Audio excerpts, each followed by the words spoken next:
बिस्मिल्लाहिर्रहमानिर्रहीम। शुरू करती हूँ अल्लाह के बाबरकत नाम के साथ जो बड़ा मेहरबान नहायत रहम वाला है। तो अस्सलाम वालेकुम, कैसे हैं आप सब? उम्मीद है बिल्कुल खैरियत से होंगे। तो जनाब, ईद का पहला दिन बहुत बहुत मुबारक हो आपको। आज मैं आपके साथ शेयर करूँगी ईद के पहले दिन की अपनी रूटीन। तो ईद के पहले दिन तो किचन में ही सारा गुजर जाता है। और ये है सुबह का टाइम। तो सुबह के वक्त मैंने बनाई थी ये खुश्क सवैयाँ, और मैंने बनाए थे चिकन, भुने हुए चिकन का सालन। और हमारी यहाँ पे मज़ेदार सी यमी यमी सी पूरियाँ रेडी हो रही हैं। तो अभी सारे जो हैं मर्द हजरात वो नमाज़ पढ़ने गए हुए हैं। तो मेरी कोशिश है कि उनके आने से पहले पहले मैं नाश्ता रेडी कर लूँ। उसके बाद क़ुरबानी के बाद जब कलेजी वगैरह आएगा तो फिर उसको मैंने किस तरह से बनाया था वो भी मैं आपके साथ शेयर करूँगी। उसकी रेसिपी क्या है, मैंने बहुत जल्दी झटपट वाली रेसिपी बनाई थी, बहुत जल्दी रेडी होने वाली, तो वो भी मैं आपके साथ शेयर करूँगी मैंने कैसे बनाई थी। और यहाँ पे हमारी मज़ेदार सी फूली फूली सी पूरियाँ जो हैं वो रेडी हो रही हैं। बहुत ही यम्मी और मज़ेदार हुई थी। अच्छा, ये मैंने ना मैदे से बनाया था। तो वाइट आटे से भी बन जाता है, अच्छा बन जाता है, लेकिन मैदे का जो होता है ना फ्लेवर, उसकी तो बात ही अलग होती है। और ख़ासकर जो है ना कलेजी के साथ या भुने हुए गोश्त के साथ बहुत ही यम्मी लगता है। तो ये हमारे सुबह का नाश्ता है। और यहाँ पर जो है सब नमाज़ पढ़ के आ गए हैं, बच्चे भी और बड़े भी। तो फिर जिनके नाम की कुर्बानी है वो तो अभी नहीं खाएंगे, लेकिन जिनके नाम की कुर्बानी नहीं है वो खाएंगे। तो बस ये जनाब दोपहर का है टाइम, कलेजी आ चुकी है। तो यहाँ पर ये कलेजी और इसमें फेफड़े गुर्दा सब मिक्स है।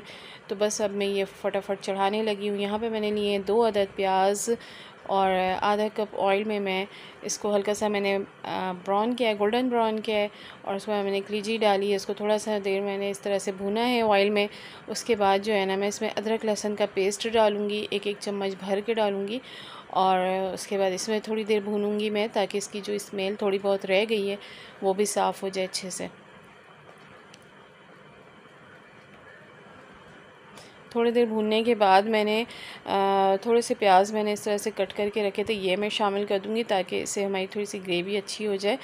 और जो है ना इसके बाद जो है मैं इसमें कुछ स्पाइसेस ऐड करूँगी, स्पाइसेस में डालूँगी। सबसे पहले मैंने यहाँ नमक ऐड किया है, उसके बाद मैंने पिसी हुई लाल मिर्च डाली है। और यहाँ पे डालूँगी मैं हल्दी पाउडर, हल्दी थोड़ा सा मैं कुटी हुई लाल मिर्च डाल रही हूँ, थोड़ा सा चटपटा मज़े का लगता है। ज़ीरा पाउडर मैंने डाला है 1 चम्मच, गरम मसाला पाउडर 1 चम्मच डाला है मैंने। और यहाँ पे डाल रही हूँ मैं धनिया पाउडर 2 चम्मच, क्योंकि सूखा धनिया जो है ना उसका अच्छा लगता है फ्लेवर इसमें। काली मिर्च पाउडर 1 छोटी चमची डाली है मैंने। और ये सारे स्पाइसेस डालने के बाद मैं इसको तकरीबन 5 मिनट तक अच्छा सा भूनूंगी। 5 मिनट के बाद जो है ना मैंने इसमें 2 अदर टमाटर मैंने इस तरह से कट करके डाल दिए थे, थोड़े मोटे मोटे। और उसके बाद जो मैं इसमें थोड़ा देर और इसको भूनूंगी। भूनने के बाद जो है ना मैंने इसमें 2 गिलास, क्योंकि ये बीफ कलेजी है तो थोड़ा सा टाइम लगता है इसको गलने में, तो मैंने 2 गिलास इसमें पानी ऐड किया था। पानी ऐड करने के बाद मैंने इसको अच्छा सा गला लिया है। गलाने के बाद जो यहाँ पे मैंने थोड़ी सी हरी मिर्च और हरी धनिया से इसको गार्निश कर लिया। और ये हमारी ज़बरदस्त सी मज़ेदार सी यमी यमी सी कलेजी रेडी है। बहुत ही आसान और झटपट रेडी होने वाले ये रेसिपी है, आप ट्राई ज़रूर कीजिएगा। बहुत ही मज़ेदार हुई थी हमारी कलेजी। और जनाब कलेजी के साथ मैंने बनाया है यहाँ पे पुलाव। तो खड़े मसाले का पुलाव मैंने बनाया है, इसमें ज़ीरा भी मैंने डाला है, ज़ीरे की खुशबू बहुत अच्छी लगती है पुलाव में।